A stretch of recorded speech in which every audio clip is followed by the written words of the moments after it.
On the northern edge of the forgotten village of Brackenmoor stood the ancient Blackthorn Convent, a place older than the village itself, built of blackened stone that seemed to swallow even the sharpest rays of the morning sun.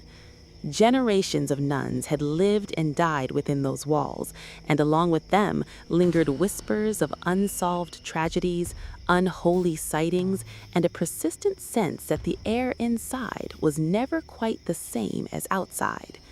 The convent also served as a training sanctuary for young women who came from across the country to devote their lives to spiritual service. Most of them spent 3 to 5 years learning discipline, prayer, and sacrifice before being assigned to other churches within the region. It was early autumn when the leaves turned copper like old blood, and the evening prayer resonated through the stone corridors with the faint echo of hymns drifting like shadows. Mother Seraphine, an elderly nun with deep-set eyes and a stern face softened only during prayer, stepped into the assembly hall holding the fragile wrist of a 21-year-old trainee she introduced as Sister Evelyn Ward.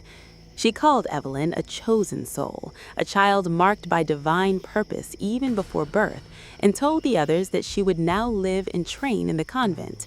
While the others welcomed her with warm smiles, Evelyn stood completely still, her pale face devoid of emotion, her gaze fixed on the floor as though she feared looking directly at anyone.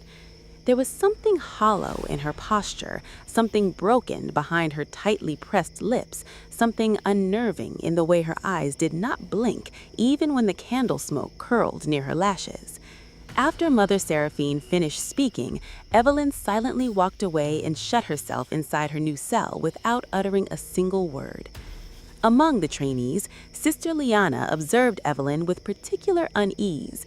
Liana was known for her intuition, a sense that often warned her long before others noticed trouble.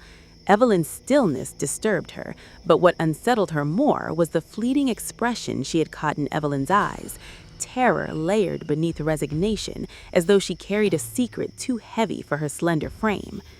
The next morning, during prayer, Liana noticed Evelyn standing in the last row, her lips moving rapidly but not in unison with the prayer. Curious and alarmed, Liana quietly stepped closer, straining to hear the sounds emerging from Evelyn's mouth. What she heard sent a cold shiver across her spine. Evelyn was whispering in a deep male voice, the timbre so low it seemed impossible for her thin vocal cords to produce.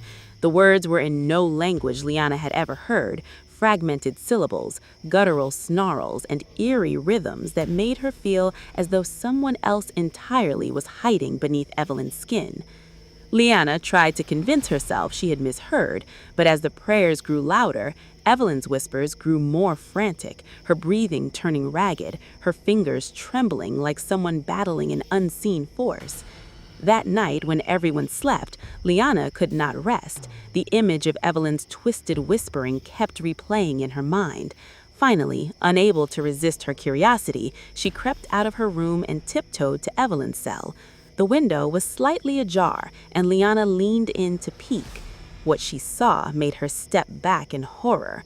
Evelyn's body was contorted on the wooden chair, limbs bent at angles no bone should allow, her neck twisted so unnaturally that her ear nearly touched her spine. Her arms were folded behind her back as though someone had forcibly knotted them. Her eyes were rolled upward, showing only the whites, and her lips were ripped open from the corners as she mumbled through torn flesh. Liana let out a piercing scream before she could stop herself. Immediately, lights flickered across the hallways. Mother Seraphine and several trainees rushed to the spot. Liana lay trembling on the floor as Mother Seraphine approached the cell window and witnessed the horrifying condition of Evelyn inside. Before she could react, Evelyn jerked her head, her eyes snap black with dilated pupils that seemed to swallow the candlelight. She leapt from the chair and lunged toward the window, her teeth snapping like a feral beast. Mother Seraphine stumbled backward, clutching her chest. The trainees dragged Liana away as Evelyn slammed herself repeatedly against the door, growling with a sound too animalistic to belong to any human. Father Aldrich, the priest responsible for the spiritual well-being of the convent, arrived moments later.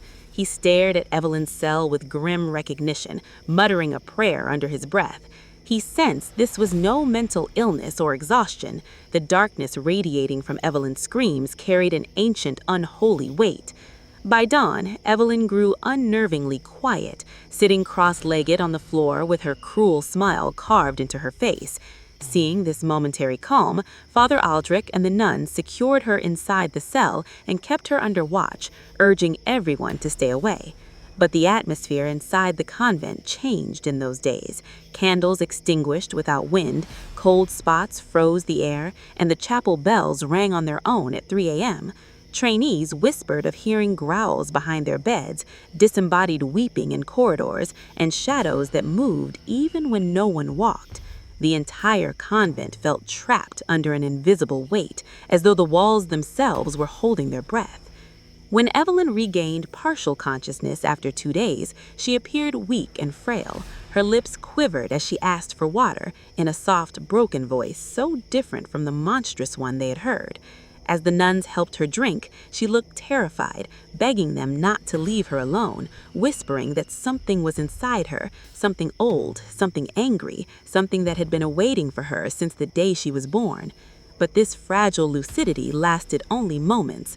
That evening, she devoured food like a ravenous animal, tearing pieces with her nails and stuffing them into her mouth so violently that blood mixed with the food. When Liana saw this, panic gripped her.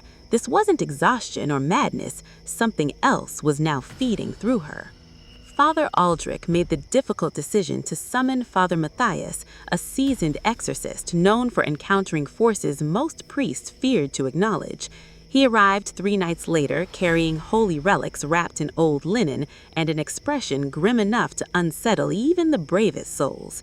When he entered Evelyn's cell for the ritual, he insisted that the trainees stay outside and pray together in the hallway.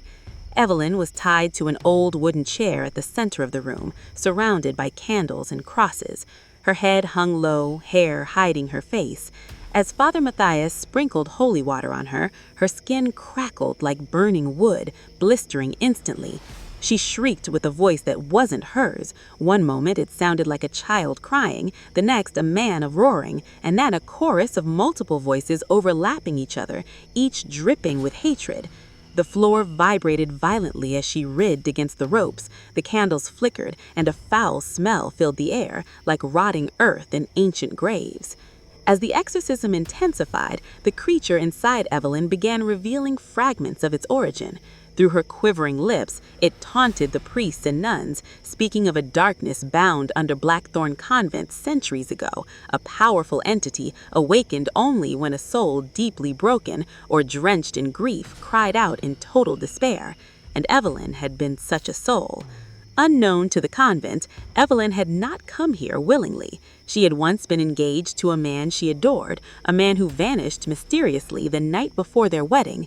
When authorities failed to trace him, Evelyn spiraled into depression. She wandered endlessly near the abandoned burial grounds outside Brackenmoor, crying out to whatever force existed in the darkness to return her beloved.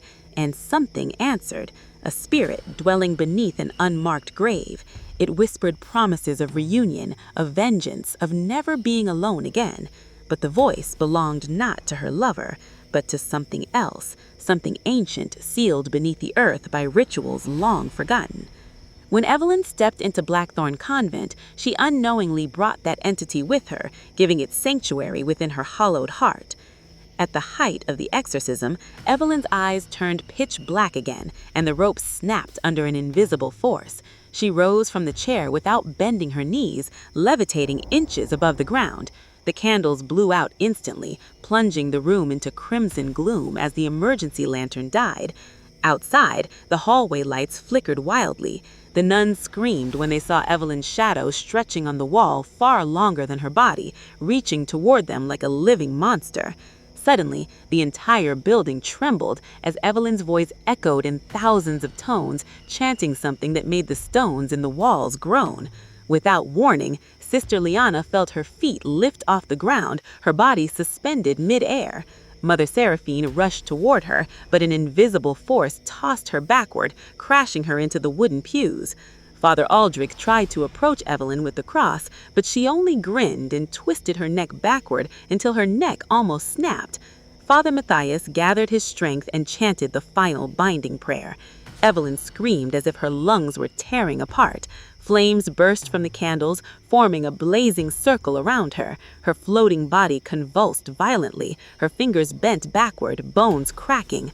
As the ritual climbed toward its final verse, Evelyn's mouth opened unnaturally wide, wider than any human jaw could stretch, and a dark shadow burst out, swirling with the cries of tormented souls. The shadow lashed at the priests and nuns, sending them crashing across the cell. But Father Matthias pressed the relic against Evelyn, shouting the final words with all his strength. The shadow recoiled, screaming so loudly that the windows shattered, and then it was pulled into the relic, sealing itself in a final burst of blinding light. Evelyn collapsed to the floor, her bones limp and fragile, her breathing shallow. The room smelled of burnt flesh and old smoke. The walls were cracked, the candles melted into shapeless pools. Father Matthias fell unconscious from exhaustion. Only Liana remained awake enough to hear Evelyn's weak whisper, "He's still here," deeper, waiting, before her eyes rolled back and she fainted. Blackthorn Convent was locked down permanently in the aftermath. Authorities declared it unsafe due to structural instability, but the surviving nuns knew the truth, that the entity was not destroyed, only pushed deeper into the earth. Evelyn survived but never regained full memory, speaking only in fragmented murmurs about graves and darkness.